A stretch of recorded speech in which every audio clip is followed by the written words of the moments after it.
Paano malaman sa online kung approved na ba o rejected ang SSS disbursement account? Pumunta sa SSS website, i-click ang member login, ilagay ang user ID, ilagay ang password, at i-click ang sign in. Pagkatapos makapag-sign in, i-close lang ang notification. Dito na tayo sa homepage ni SSS.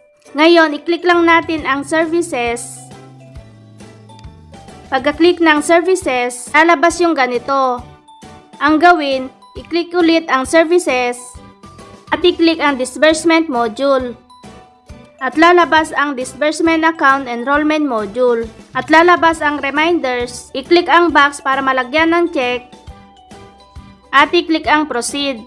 Ngayon, dito na tayo sa disbursement account enrollment module. Makikita dito ang enrollment, sa kabila naman ay disbursement accounts. Ngayon, i-click lang natin itong disbursement accounts at dito na malalaman kung approved o rejected yung disbursement accounts. Dito sa disbursement accounts, dito natin ma-check ang status ng ating in-enroll na disbursement accounts. At makikita din dito ang active disbursement accounts.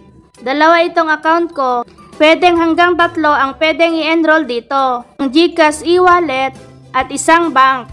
Dito kapag nakalagay yung deactivate, ibig sabihin ay active na ang disbursement accounts. Diyan natin malalaman kapag i-check natin sa online. Kung wala pang email si SSS, pwede natin i-check dito kung approved or rejected.